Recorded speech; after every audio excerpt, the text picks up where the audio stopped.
Welcome everybody, here with Connie Chen per usual, looking at some swings, and we've got a couple questions that came in and we just got started, so let's get to them. So this is Charlie. You want to talk about Charlie's problems and his swing? Oh yeah, for sure. So we can see here on the right, actually I forgot to tell you what his problems are. Yeah, let's start there. So he pulls it quite a lot off the tee, and also he can't get it to draw back. So if he does start right, it never comes back. Yep, so straight pushes, do they slice too, or? I would say so, Okay, so push slices and the pull draws. Yep. Okay. All right, so if we have a look at the right here, you can see why he's missing it to the right. See that face is super open at that point. And you can see here with what he's doing here with his wrist. So let me draw some lines. So you can see that face there is really open. And then you can see there on his left wrist how the extension in his how wrist. extended it is. Sure. Yep, and that's going to open up that face a lot. Okay. So as he's coming into impact. So go down that next frame. I think it's like 6.5 is the next clear one. Yep, there we go. There you go. So this might be hard to see at home, but I promise you that this club face right here could not possibly be more open to the target and the angle of the shaft as well. So he's got the shaft twisted this much open relative to having it straighter, good 90 degrees too open to the target at this point. Yep, and he's doing everything he can to try to save that face or get that ball to come back on target. Through the ball, he does a lot of nice things, but that is a big problem with a lot of different people. The lead wrist too extended, the face too open on the downswing. Should we practice how Charlie should avoid that? Yeah. Okay, so let's do that. Come on over here. So here's an easy way for Charlie to probably work on it. I would start just with an iron too. So at first, the downswing, like Connie was showing, the face angle and the amount that he has his lead arm supinated or twisted this way, it's pronating when he should be supinating his wrist.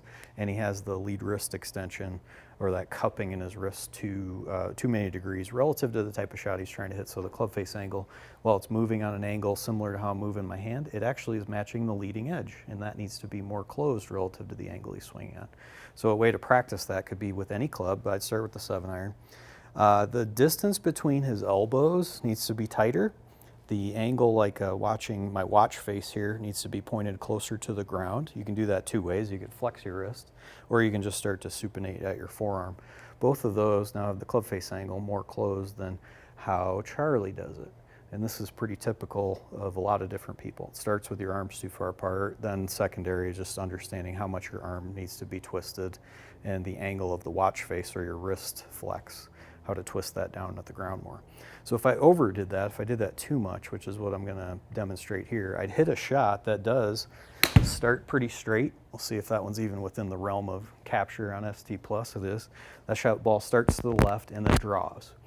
That is a good way to practice to avoid the pushing and cutting. So if I put all that together into one actual real kind of attempt at hitting this ball, make a short swing, elbows close together, face angle really closed at the top and the way down, and hit it with your arms straight, and you should be able to hit these shots that always draw, and they should even start a little bit more left of the target than that one. So you'd hit those shots, 4, 5, 10 of those in a row, where you have a pattern, and that's kind of what Charlie needs to practice the most, is just how to have a pattern of low pull draws. From there, you can start opening up the club face, doing this less. Higher shots, more open face, and drawing still. Make sense? Yeah, for sure. Can't hit pull draws and push cuts. That's a bad way to play. So start by just eliminating one of those shots. Lower draws is always a good way to do it. And do that not by having the face really open and twisting closed very quickly through the ball, but have the club face more closed and coasting into the ball, closing slowly as opposed to as fast as you can twist it. What do you think? That sums it up. You think Charlie can do that? I think so. Okay. You think he will do it? Hope so.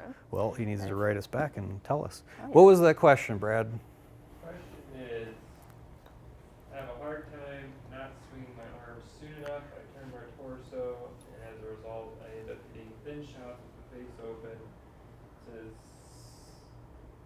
especially when, well, I asked him, is this the start of downswing? Especially when should I start my swing with my arms relative to my chest? Questionable reading skills. So it sounds like his question, to summarize it, is on the downswing. Tell me if you think this is different too, Brad, from what you're reading. That he feels like his lead arm and his chest are turning at almost the same speed through the ball, or at least to start down. He never feels like he gets his arms separated away from his torso. And then that leads to some thin hits, at least in his estimation.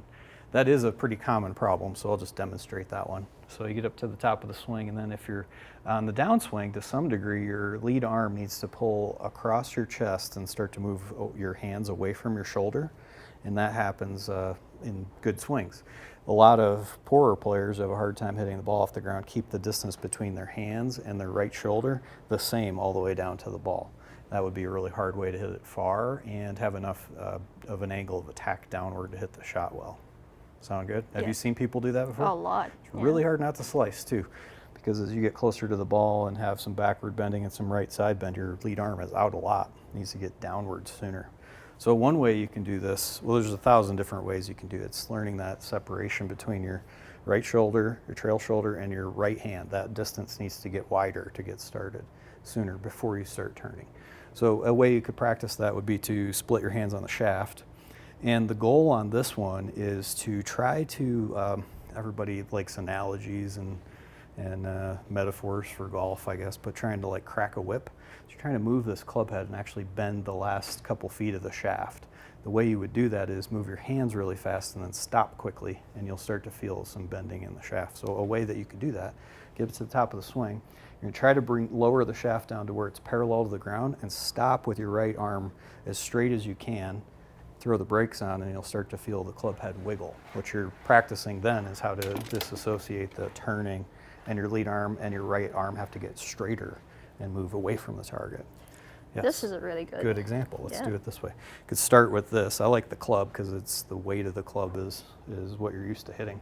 Top of your backswing, split your hands, go down to where the shaft's parallel, and snap the rod as hard and fast as you can, and you can feel that thing flexing down. If you did the opposite of everything turning at the same time, you won't have nearly the same amount of bend in the shaft, and the right elbow and right arm aren't straightening fast enough.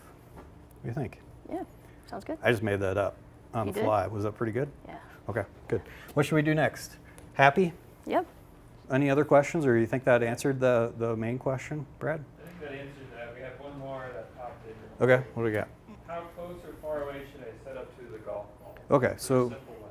yeah, good question. So if you were at a GOLFTEC center using OptiMotion, we have some tour averages for your knee flex, how much you're bent forward at your hips, and how much you're bent forward at your shoulders. And we can compare that to different tour players and different heights of players. So that would be the simplest way, is just get your swing measured, and then you would know how much to bend forward. I was doing that with our SVP of Tech yesterday. He had a question about, his knees looked like they were flexed too much, and he didn't know how much to straighten them. Well, he just measured every swing. He had 4 balls, and he had a good feel for it. If you wanted to do this at home, I might tell you to just stand straight up where you can still reach the ball with a trail arm that's totally straight and holding the very end of the grip.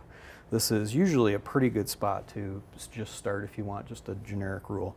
Then you would bend your knees, your hips, and your shoulders enough so that you could actually put your left hand on the club. So it looks something like this. If you wanted a few different ways, you could just start totally straight and everything extended, knees, hips, and shoulders, and start with just flexing your knees like the smallest amount. 10, 15 degrees is really all you're looking for there. Push your hips backward away from you. That tilts your pelvis towards the ground just a little bit, and that anterior tilt is important.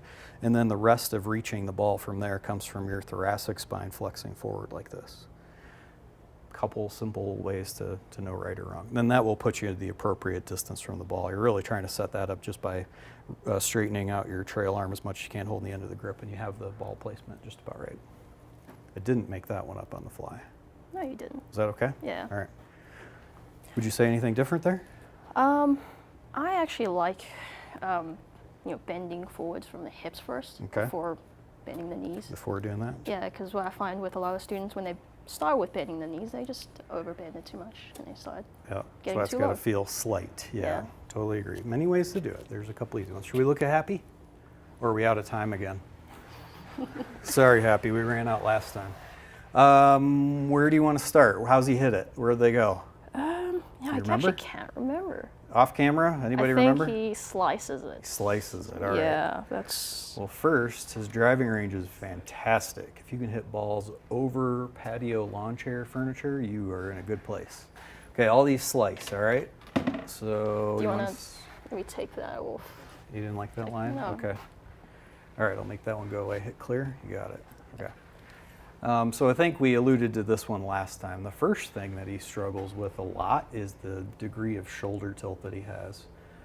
Tour players on average have how much shoulder degree at the top, shoulder tilt at the top of the swing? 35, 7-ish. Yeah, around. mid-30s for Yeah. sure, and you would find standard deviation errors in there to make that a good number. What would you speculate this was without even trying to do an angular measurement on there? Very, very low. Yeah. I'd say around like 20 maybe. Okay, I was going to Maybe say less. 10. So I don't wanna be mean, You just like him 20 more is for enough. sure.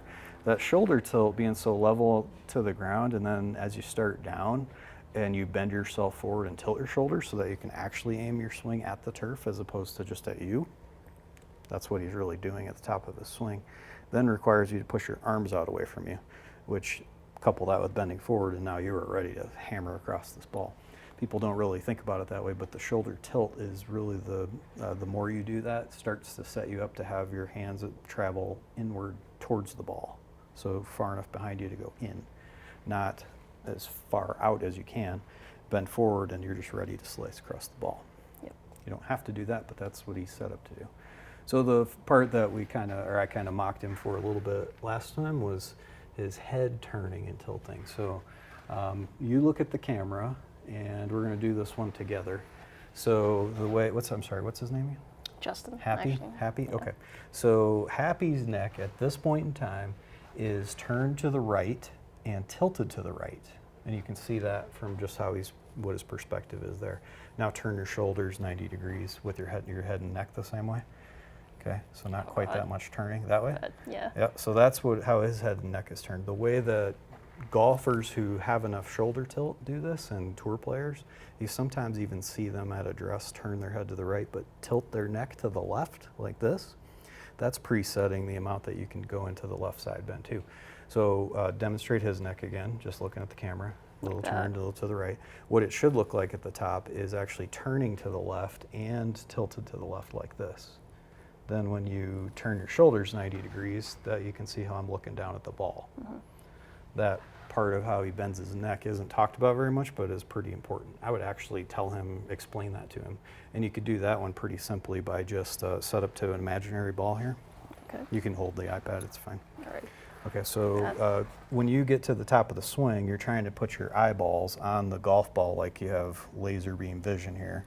And I'm just not letting Connie turn her head like this, and you can see how her shoulders start to level out. So I'd hold her head, hold his head, Happy's head, and say, you're going to make this backswing, but you can't apply any force to my hand. Got to keep your head in the same position. That's how you change your neck tilting and bending and the amount you turn it to. Yeah, so almost feeling like your left ear gets closer towards your... That would be a good one for him to feel, but he's got to get the turning right too. He doesn't turn his neck enough to the left.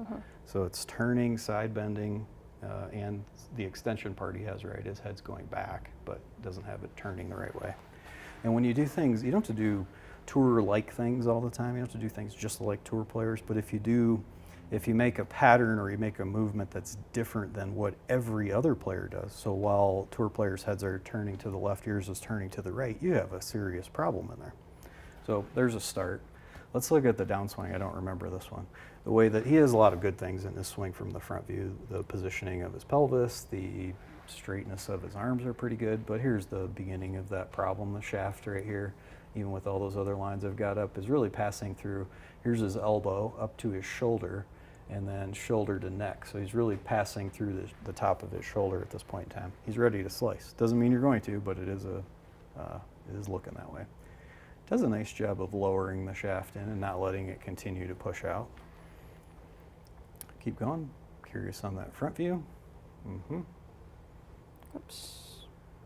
Sorry. And then the shaft stays too low. He doesn't really know how to actually bend himself backwards. Does he play hockey?